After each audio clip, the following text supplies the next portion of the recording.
Well, a lot of the reasons we started the program, the warden at the time, Ward McKinney, he wanted the guys to give back to society because they've taken from society. And he wanted them to feel the loss, but also feel the pride of giving back. That's huge. And so that's how it started. And it's just always kind of expanded from there. Oh my dog. Dog. Oh my dog. Oh my dog, hey! Oh, my dog, hello. It's Kara. And Holly. And we're back again. Back. For another toy episode. We're going to learn about a lot of things today. I'm pretty jazzed. This is your brainchild here, this episode. Yeah. Well, I was actually weird talking to someone at the dog park.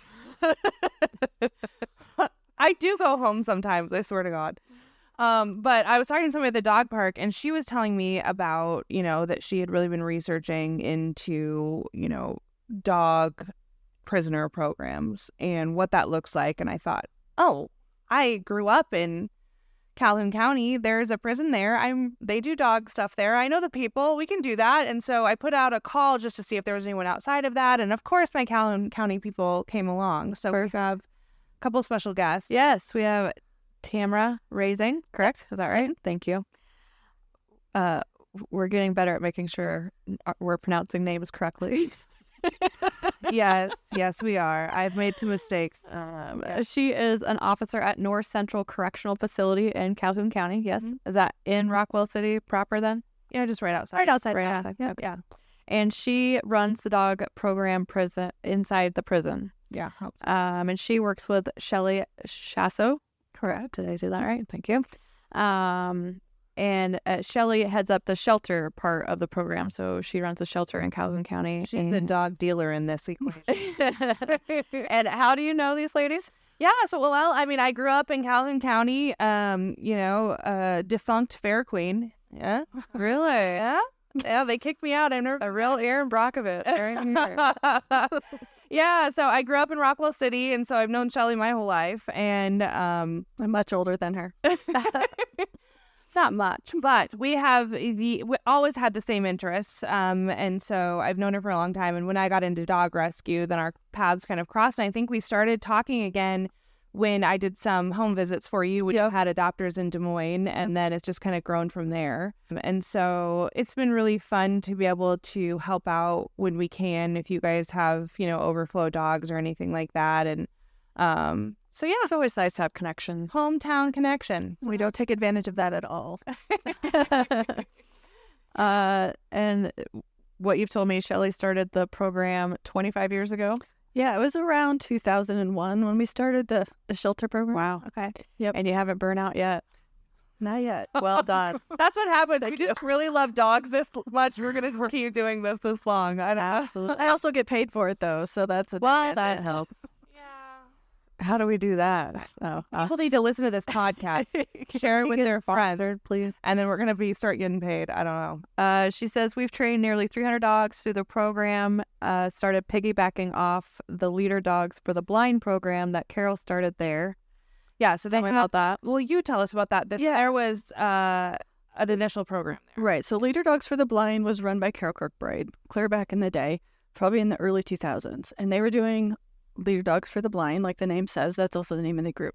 And they were bringing mostly labs to the prison and training them to be, with people for the blind. And so I thought, hey, do they know I'm here? I have dogs. I have dogs. So what if they have guys who are trained but don't have a dog? Maybe they would work with us. And they agreed. And Carol agreed to take those men and handle our dogs just the same as the Leader Dogs for the Blind.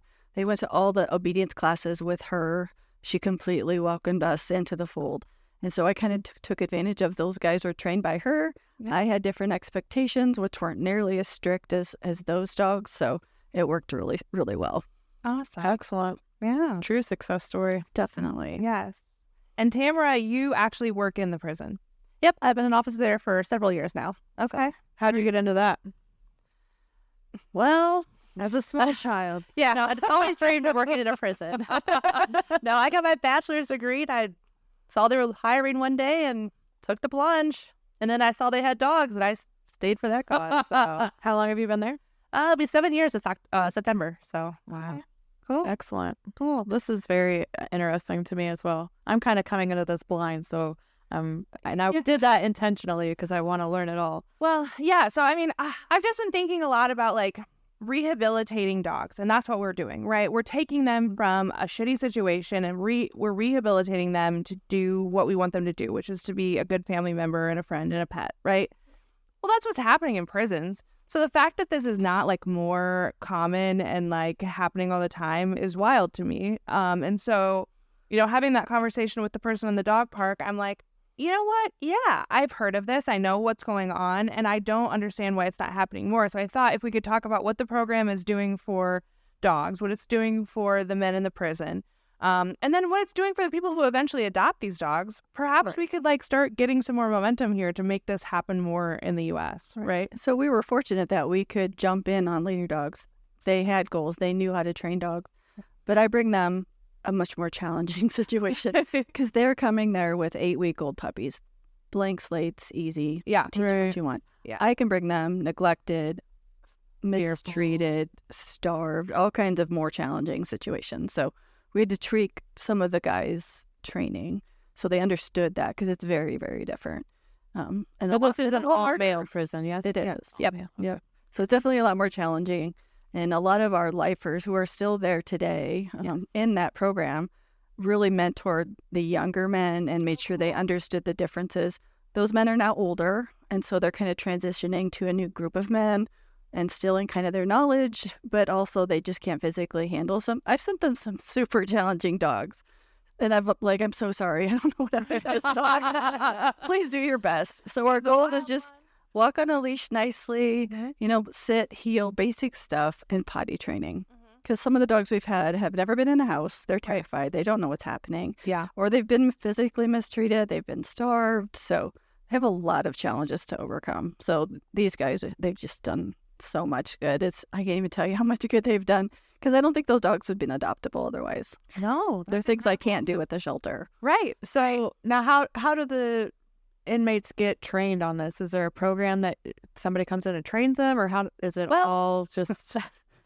right now we're kind of revamping. In the past, we've really been able to piggyback off other prisons that they were trained at. Oh, So I know Oakdale and like Clarinda and all them had programs. They all learned.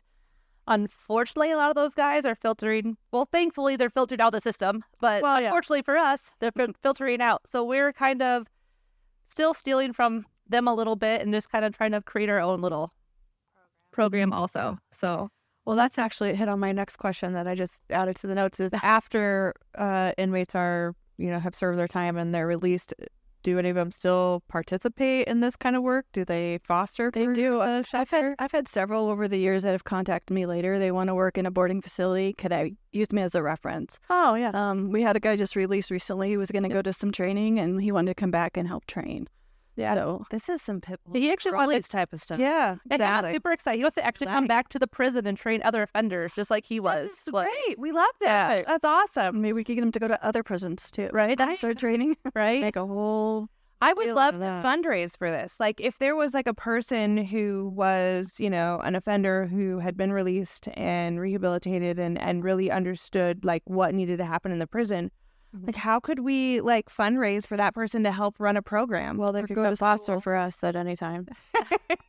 Yeah, we don't care. The dogs don't care what they did in their past. Because I'm not sure the last guy, when he did his parole board, I think they like gave him a list of like places to go train or something. I'm not sure where, but certified. yeah, to get certified. So he was super excited about it. Like, they love this kind of stuff. After they've actually worked with the dogs, they just like have a knack they found out. And well, we all know it's life-changing. If you're the type of person who, your life's passion and the reason that we're on this earth is to just like help these four-legged creatures or three-legged or whatever shows up to us, it's in your blood. You're stuck, And so when these guys have this epiphany, probably while they're in prison, and that's what has brought them around a corner, like I can imagine that would be something they'd want to pursue. That's cool. And that's one of the reasons we started the program. The warden at the time, Ward McKinney, he wanted the guys to give back to society because they've taken from society. And he wanted them to feel the loss, but also feel the pride of giving back.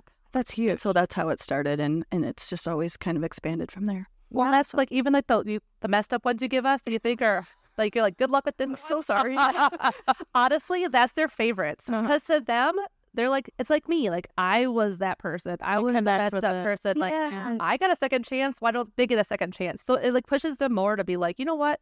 I want them to have a life they deserve. So honestly, that's probably some of their favorites is the ones that are the most messed up. Naughty stories. dog. Like, we've got a naughty dog or two we could send over there. So walk me through a day in the life. Like, where do these dogs? Well, yeah. What do they do during the day? When they wake up? Do they like what? Tell me all the things. Okay, so if you've ever seen a show on TV about prisons, Yeah. forget about it. We are definitely we are not cells with little one bed and a toilet. We Like a dorm. yeah, we are actually more like a college dorm. Okay. You walk in, so we have a living unit that for people that are allergic, scared, all that kind of stuff. They have a building that they can stay on. Our honor units is what we call them, is where guys can come and live that have earned their way up that way, either having jobs or behaving and stuff. What's it called? The honor units. Honor units. Yep. Okay. So they get in these, and they're 6, 8, or 2-man dorms. It's what they look like. Like they go in there, there's a bathroom, a bunk, and it's a little living area. And the dog legit lives with either these 6, 8, or 2 people the whole entire time. Okay. There's only a couple places, I think, like the kitchen they can't go, and like the health services, like the sterile areas. Otherwise, they're pretty much welcome. Wherever. And are they just free reign or? Out because of the razor wire, we do have a leash law there. Sure. They do have Because a of park. safety. So, but yeah, we do have the park area. We also have a gym that we've done training where if it's rainy or something, they can go down to the gym and play. But otherwise, if they're outside or something, just for safety wise, yeah, they're not. Do they stick with their handler all the time, or do they kind of? Is everybody? Are they shared in that? That's a good Does question. everybody Are they take shared by the group of their like bunk mates? For the most part, we try to get in one handler that's the main person. Okay. But there's, like these guys also have sometimes jobs, classes, treatment, all that kind I of need stuff. like a dog sitter. Yeah, so we have handlers and Built in. babysitters. Cool. So you'll get guys that are like, hey, he has he's a visit for 2 hours and the dog's stuck in the room by itself. Can we go get it? And you're like, sure. Yeah. Although that dog is probably just fine for 2 hours. Yeah. That's probably the only drawback of the program is the dogs are never alone. Yeah. So then So you're we're going to get adopted by a regular family who works a little bit goes of out for supper. separation anxiety. Yeah. That could be an issue. So we do try to encourage them to leave them alone, but it's easier said than done for sure. Do you bring like a kennel in if they need it for the dog, or they just stay in the area? So because we do have count times throughout the day, Mhm. and at nighttime, we're opening doors in the middle of the night, and we're shuttling dogs, and sometimes that doesn't work the best. We do have a rule, like if you're not in there or if it's sleeping at nighttime, where we might startle someone just to put them in the kennel. Yeah. So all of That's them good. are trying to give one just for those. Well, kind we of believe in kennel training every dog. Absolutely. And it's a big commitment for those guys because their rooms are small. yeah, Yeah. they're not the So if they're going to have a kennel in They're there, giving up like giving a up floor space. Yeah. Yep. But they also understand it's valuable. So like the Greenfield tornado, that was an example I told a couple guys, like those dogs have to be in kennels because we're trying to find their home. Their home's been blown up. We don't know where They're their trying families to find their homes. So so keeping them safe in a kennel, even if it's for a couple of days, it helps them feel better. They're safer. They understand what's going on, and Better than the alternative. yeah, it works out. They understand why it's important. Well, I mean, my dogs, not my little chihuahuas, because they don't know anything at all. Not a thought in their little They head. have no idea even anything other than that's my mama. But my big dogs, like they understand when I say kennel up, they go. And to me, that is a huge value. If I've got something happen, this is an insane thing, but we actually had somebody try and break into our home years ago. And for me to be able to say kennel up and to send the dogs down, just to send them to a safety place that was away from what was happening was great. Although I will say that my pit bull did thwart the break-in. He was like, I was gonna say, what are you sending them away for? well, I kept the one that could go, but I didn't want my dogs to get shot. You Well, see that yeah, stuff, like that's people true. come in, like I didn't want, but I don't know. You never just weather around in Iowa in the U.S. like. And it's a challenge at prison because we want our dogs to bark if someone knocks on our door in the middle of the night and Right. comes blasting in there. But in the prison, that doesn't go over so well. 70 guys. So that's a challenge. Like that in the morning. So And and the guards don't like it. It scares everybody, and that's probably the second biggest challenge. we do have signs in the doors lately, just to say that, because there are other times at 4 a.m. you open a door, and we've had some big dogs that have a scary bark, and it's made me jump before. So we've been trying to put signs up there just to say, hey, Beware of yeah, dog. They'll bark at you. No, yeah, Don't mind the prisoner. Beware of the dog. yeah, that is literally pretty much what it is. So do you send just certain sizes or certain breeds, or anything goes? I've been sending anybody who they've kind of stayed away from pit bulls lately, just because of, I think, the population out there and different wardens and different theories. But whoever needs some help, whether they just need fed for a while they recover, or if they need some serious behavior adjustments. Right. Like, have you sent a Chihuahua? Like a little.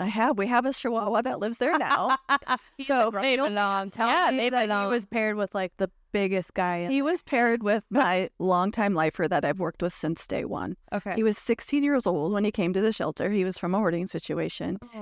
I thought I was going to have to put him down. He was vicious, but he had a couple of females that he was guarding. And once we got him away from those, he's a completely different dog. And I know this guy could handle it because he's worked with Chihuahuas for me before. Right. And he would be fine. He's been there for, 2 years now? Jeff? Yeah, He's been there a while. He still barks at guys, but they're like, But he doesn't bite anymore. well, That's good. he lost a few of his teeth now, so the guys are like, he doesn't have teeth anyway, so what's he gonna hurt? So Yeah. So you say he's been there for 2 years. Is there an adoption out? No, he was just planned to stay there for the rest of his life. Okay. he's Didn't think he would live 2 more years. Right. But he's doing great. He's very healthy. Hilarious. He was living in a porch that was filled with milk jugs. Oh. He couldn't even walk on the floor. It was filled with crap. Jeez. It was bad. So The ones that come out spicy like that always have lived in that situation. We get a lot of spicy Chihuahuas, and I always kind of look back at what they came from, and it's typically Shitty. shitty. yeah, that's exactly what it was. So what is the adoption process like if someone wants to adopt a dog from the prison program? Yep. So they get an application from me, and then I'll get an update from her, who's collected it from them. So just kind of a summary. What do they know? What don't they know? What do we need to work on? Do they need a little longer?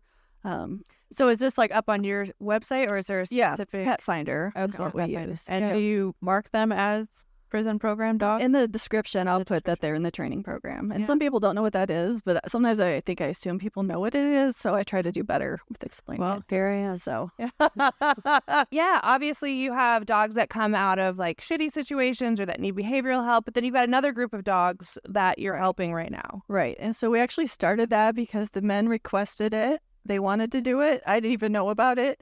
They were wanting to take these beagles that were retired from labs.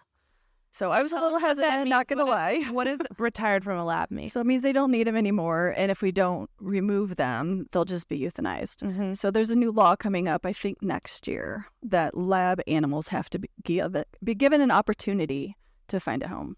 Yeah, it makes sense to push that off. Yeah. So they're giving these people time to implement a program. So that's what they're doing. So they preemptively started reaching out to find an option. I'm sorry. Time out. Like, what do you need to do to make that just happen today? Like, why do we need to push that off until next year? Well, it's just, how most laws are. You get a certain amount of time to implement them. And also, I mean, we were chatting before, like, I have very little patience for red tape crap. Yeah. And maybe it was this year because we've been doing it now for, a year? It's been a while. Tony, I just took her for her year visit, and she's probably about been a year and a half, It's been about 2 years. Yeah. Okay. So we've had them come through anywhere from 10 weeks old to 2 years old. Most of them have been pretty good. We've only had a couple that were a little neurotic from just being kenneled up so much, but they take about 2 to 3 months to really come out of their shell, not jump at every noise, not be afraid of everything, because they've never been outside. They've never been on a leash. This is a puppy mill, is what you're Really? Essentially. But they're around people, but not any other kind of life experience. They're a little quirky when they come to us. A little not quirky. gonna lie. The offenders actually at the very beginning thought they were born in a petri dish. Oh gosh. So that we had to no, they're not. They're a little weird, but they're not like they're not alien. Yeah, they're not alien. They're not dogs. AI dogs. Yeah, But they've all done really well. yes, they It have. takes them a while, but they've done great. They've all been adopted. People love beagles. They love that size of dog. Yeah. Because I don't normally get little dogs. I get labs and shepherds and healers and Great Pyrenees, whatever. So I don't get little dogs very often. So they get adopted quickly. Once I post them on a Friday, so I don't have to answer 15 emails every single hour for the next 3 days. So I feel that pain. yeah, you know which ones are going to go fast. Yeah, we do. We do. I have some that we will post from from Oh My Dog that are only on our website. So it's just the people who follow us. And if they don't get an application, then later I add them to Pet Finder. I don't ever add a dog immediately to Pet Finder unless it's a difficult to place dog because I don't need those extra emails. Right. It's difficult. Yep. So if you're watching and you are listening and you want a dog from us, pay attention to our social media and our actual website because that's the first chance. And then I later add to Pet. And I do the opposite with the beagles. I put them on Pet Finder because if I put them on Facebook, I'm going to get gonna blow up. 18 private messages Oh, immediately. Viral. Yeah. People maybe didn't think about it that much. They just saw a cute beagle puppy and yeah, send the a puppies are message. tough. We've had that happen. Like the puppies, we get all these applications and then they just like into the wind. I'm like, what do you mean? Like you quite literally saw a puppy, took the time to fill out the whole application, and then you were like, no, I'll just ignore these people and waste their time. Sometimes I think our application maybe is a little too easy. You know what I mean? Like if you made it a little harder. I could share mine. But I don't need a I'm kidding. Tetris. I'm kidding. I don't need. I like our application. Yeah, we keep it simple because I don't. I have not applied for a dog before because I've gotten to an application and been like, good Lord. It's like grant application. Yeah, I'm like, all right, I'm feeling My good. tax return too. That's what it felt like. I was like, geesh. So what could an adopter expect above and beyond, a quote, normal adopted dog Right. Like, versus a dog? What- Like what kind of benefits? I think there's a Of the best training? Yeah. Just because they come in having known something and been exposed to regular behavior training, leashes, healing, trying to not jump on people. That's a huge one. We get so many that just Well, and honestly, being around a lot of men. The socialization's great. huge. We have so many dogs, like a high, Scared of men. so scared of men. And it's not necessarily for a reason other than that maybe they haven't been around a lot of men, but to be able to like throw them to the wolves, if you will, like it's kind of great because then we know, we get a lot of that too. A lot of people or dogs afraid of men. Mhm. And, did they dump them? Did they mistreat them? We don't know. Yeah. Maybe they they just- over it. Maybe they just know what we all know. Poke his ears. Sorry, Tan. It's not you. But no, they come out with some behaviors. They know some things. We know some things about them. So we teach the dog stuff, but those guys get to know those dogs intimately. Oh, So yes. They can tell me things that I wouldn't see otherwise. Yeah, and then plus we have the dog park too, so they're meeting other dogs from beagles to chihuahuas to And big there's dogs, cats, small too. dogs. We have cats, squirrels, rabbits, so they get a little bit of Oh, cool. everything. So I kind of tell Shelly like, hey, this dog wants to eat cats whenever he sees one, or just Yeah. having that inside information. Well, it's just like the fostering, right? Like we started a foster-based rescue because we saw the value in being able to share that information with the forever family and like, the Dog the best. the dog. Yep. Yeah. So tell me, has it ever in foster, we experienced foster fails, like has it ever happened? This is where my mind goes. I know what you're going to say because I thought about Like- it too. Where an inmate had a dog assigned, like he was their handler, and then he got released and adopted the dog. So I have done that a few times. Or is I there try like a foster fail? So I try not to do that off the start because I don't want the guys to go in going, I'm getting my next dog. I'm getting out 6 months. I'm keeping the dog. Right. Yeah. That's not the purpose of the program. No. But I have had dogs.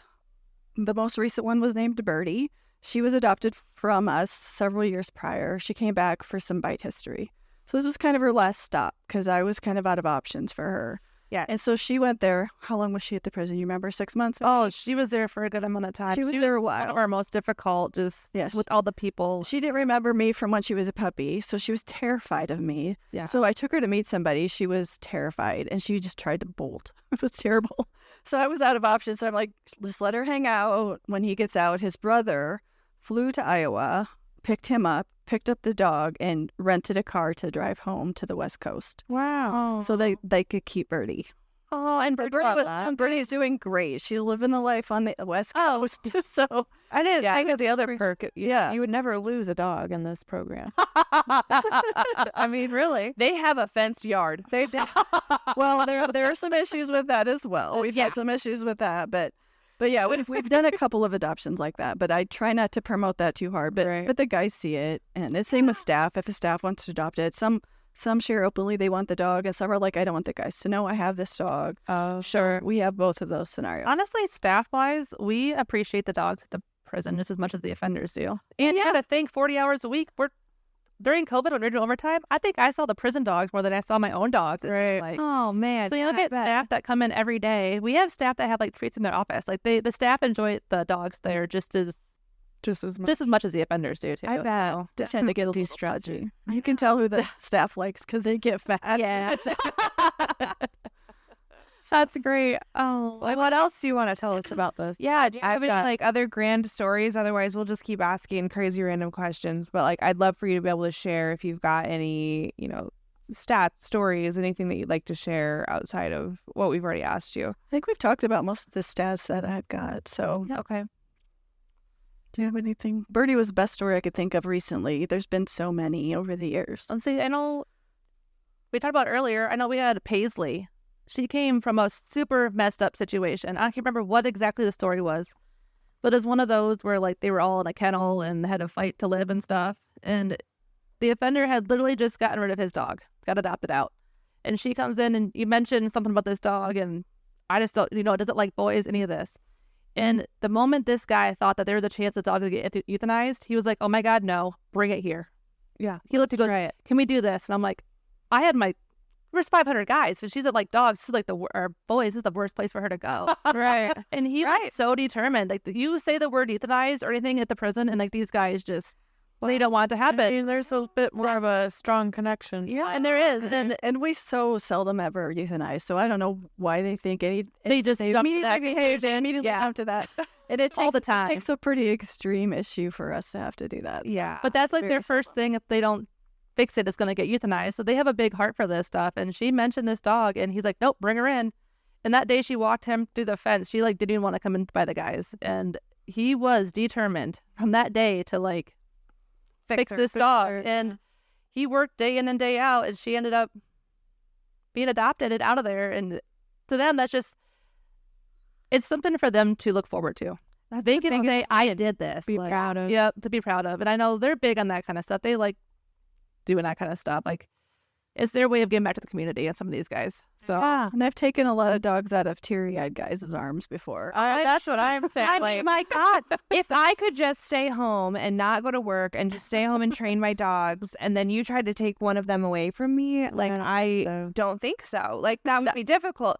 But I also understand the pride that comes with seeing the ultimate success of like, well, we know what that feels like to be able to hand a dog over to someone who's their perfect fit. And we've made that happen. And they came through the door from an awful situation, and we watched them walk out to go live in a multi-million-dollar home. Right. Hell yeah, that's the best thing ever. they're always asking for updates. Like as soon as they're leaving, they're like, "Hey, has Shelly said how this dog's doing? Has Shelly said how that dog's doing?" Like they love to hear the stories of where they're at in their life, like what's going on. And I try to follow up with people for, 6 months or so and just how's the dog doing? Especially when we start the Beagle program.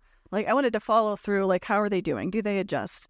Do they struggle? How long does it take? And Well, that interests me. I mean, a dog that has been tested on. So, like, when we're saying lab dogs, I just want to make sure everybody understands. It means that a dog has literally lived its life so far up until that point in a lab, and they're testing what we understand to be vaccines, but maybe other things on this dog. And then they have to go from that to living in the prison and being trained, which I think is a great next step. And then to live in a home. right. What are the long-term effects of a dog that starts out in a lab? right, so they're never mistreated. Like they're not beat, they're not starved, No. but they don't experience life. They don't go outside. They don't get a leash. They have toys, but they have each other. So they've not been alone. They're with four or five other dogs all the time. So it's a little struggle. Most people don't want to adopt more than one dog. They have to get used to being by themselves. Yeah. And you can tell when we have ones that were in the same pen. Oh yeah. They already know each other and they want to stay together and stuff. So, but they've all done really, really well. I'm super happy. We've only got one right now that I'm like, I've seen a few around town, and they love their new families, and they seem to love them too. Dogs are City so is just- resilient. Yeah, I have a Rockwell lot of City's gonna beagles. be all beagles. We do. It's crazy. I'll literally walk up and be like, "Is that from the prison?" They're like, "Yeah." I'm like, "Okay." Beagletown, USA. Now, you had done some research about the number of prison programs in the country. Yeah. Limited data. You are one of how many in Iowa? Do you know?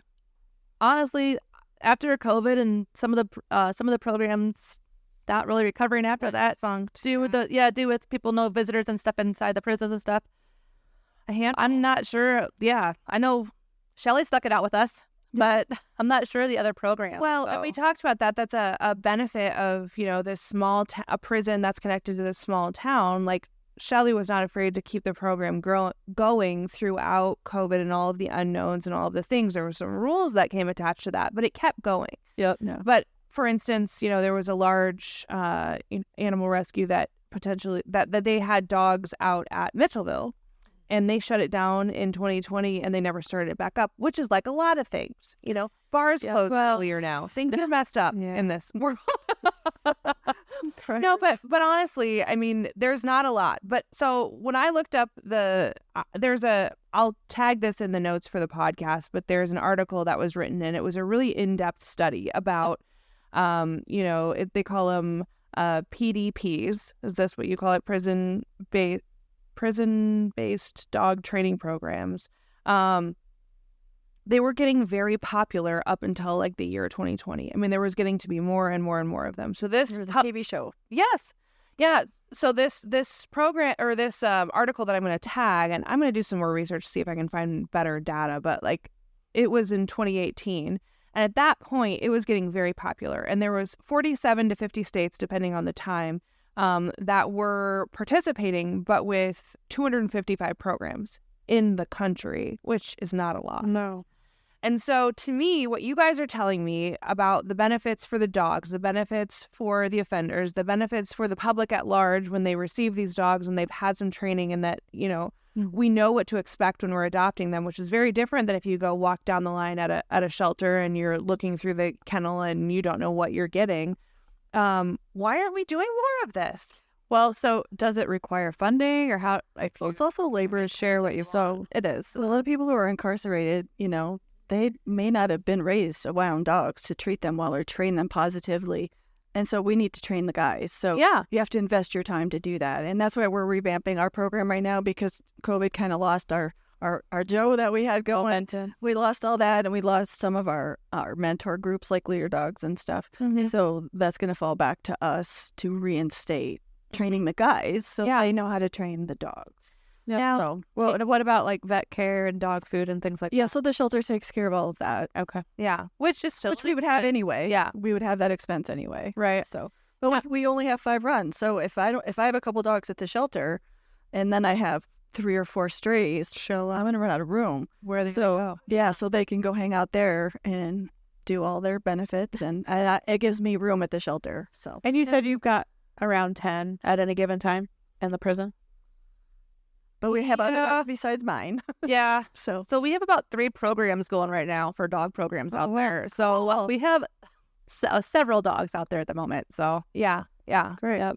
But the ideal amount, like kind of based in this program, is like that About 10 and yeah. a number. Okay. We try to. So tell me, if I could network dog trainers, as someone who spends a large majority of my week at a dog park, if I could find people that were dog trainers who were willing to volunteer their time to come out to the prison, would that be something you would allow to come and do maybe like a session or a class to the offenders? Like, is that allowable, or how would we get that happening? So I don't know all the policy and all the technical, but there are ways that they can sign up to go through some of certain trainings and paper signing and all the fun. Yeah, I mean, I all know that it's kind of not just to stuff, like, let's go out there and take a visit, but if someone wants to, Sure that they had. yeah. Oh, yeah. Well, so I know that one of the trainers that we oftentimes refer, which I'll share the name and I will put this in our notes, Clint Knox, who trained a couple of my dogs since puppies, and now they're 11 and 13, and He's in Des Moines. He's in Des Moines area. He has an online training program. Oh. And so if perhaps he allowed that online training program to be shared with the prisoners, he could do that, or maybe even like Zoom sessions. That might be kind of cool. One thing that came out of Zoom or COVID positively is Zoom stuff. Right. So we have done some stuff that that could be. Again, that's called him out and I volunteered him. Thank you. Thanks, Clint. You're welcome. I was working really hard to try to get Dogs Playing for Life to come, thinking maybe we would be like, hey, let's go do our program at the prison. But it's a really expensive program, and I never got that pulled off. But yeah, just to get, because that's a big benefit of the prison, is getting them to play together. But we also have to teach the guys what to watch for. Like, okay, this isn't going so well. How do we intervene? saying you're a recess guy, which we just talked about in our last episode, but Max, who is the recess guy from Paws and Pints, his literal job is just to walk around the dog park and make sure that there's not going to be a fight. They need a Max. Yeah. So how can the community or how can our listeners support this? I mean, what do you need, if anything? Yeah. Well, we need adopters, of course. We've got a few dogs we've had for quite a while. Maverick's been there for a while. He is a great dog. What is it? He's a black lab. Always. We took him in from another shelter that was closing.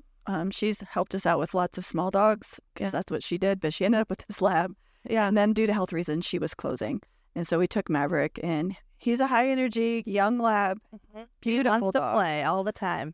Nobody's ever looked at him. I don't think I've taken him out once. Once. Black He's a great dog. There's something about black There's labs. so many. They're blacklisted is what they There are. are so many. And Tanner's going to say right now, what's the best kind of dog, Tanner?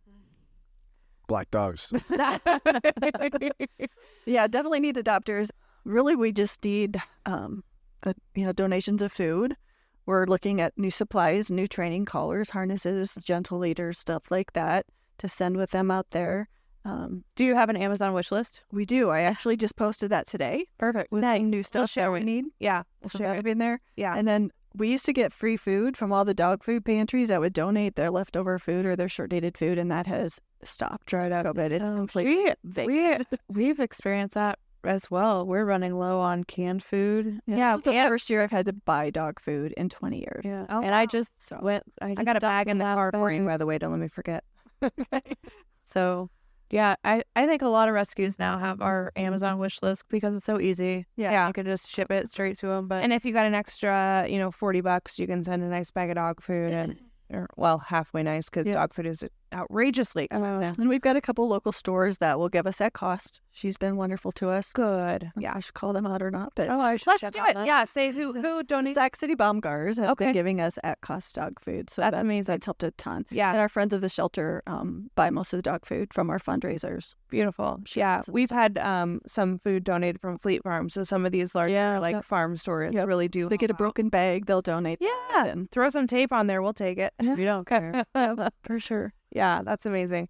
Well, I think what you guys are doing is incredible. I am a huge proponent for rehabilitation of dogs and humans. I worked in an industry for a long time where we had folks who were our laborers who had a really, colored past. And one of the best parts about that job was watching them walk through the doors after perhaps being incarcerated or having like a hard time and being able to like excel and become like a member of society. And so for you guys to be able to do that with humans and with dogs and to watch those two worlds collide is pretty magical. And it's pretty special. all the good things. It's all the good things. I think watching the mental health aspect of it, just with the offenders. We have so many guys that are coming in 18 years old, never been in prison. Your first Christmas, your first, anything, and just having Breaking. Yeah. I've had them. Oh my God, crazy! Like I had a bad day, or I have anxiety. Like I just want to walk a dog, Yeah. and it was free, and it wasn't pills. It was literally they just wanted to go pet a dog, and we have plenty of them around. So Well, the very best drug is a dog, and we are dog. Keeps everybody else safe too. I was gonna say if it keeps them safe and everything, like they can pet a dog. Oh, Like, 100%. Keeps them calm, keeps you calm, keeps everybody else safe. Yeah. And it's both the dogs to lots of people. Let's say the dogs love it. Nothing so. negative. Right. Yep. Good. Yeah. So we get so laser focused on what we're doing every day that I think it's nice to think about all of the different people, especially in the state of Iowa, that are helping dogs, helping people. And so thank you so much for coming and hanging out with us for a little bit. Yeah. Talking about this. Appreciate it. Shelly, we may talk to you again because I know you've got years of experience in dog rescue, and so I think just being able to keep that connection has been really special. And in our previous episode, we talked about a dog that we have just worked on together yet this week. So I really treasure our relationship in that way. So thanks for coming out. Send us the small dogs. Yeah. Deal. She knows. Send us. I don't care if it's bitey. Like, I'll fix it. Oh, yeah. That doesn't scare us. I have a couple coming. I'll let you know. Sounds good. Thank you guys. Yeah. So much for being here. Yeah. All right. Thanks for having us. Thank you, ladies, and thank you for the positive spin on the prison pups. Well, definitely. I was gonna say I think some people hear prison and They're just dogs like like everybody everybody else. So And they're thank people you. like everybody else who just got caught. Okay. Yes. Yeah. So thank you for the positive spin. Yeah. All right. And together in the dog community and in the community that's just trying to rehabilitate our world, we always figure it out. We'll figure it out. Bye. Bye. We'll figure it out. Oh my dog. What I mean when I see, what I see, what I feel, when I dream, when I be, I'm a freak, what up? Oh, what up? Everybody look at me when I'm free, when I feel, what I see, when I do it, I'm a freak, what up? Oh, what up? Say what we got, it's hot to spot, give up the drop, see what we got, do what, do what? We got to go, the body flow, too hot to show, the front row, we won't stop.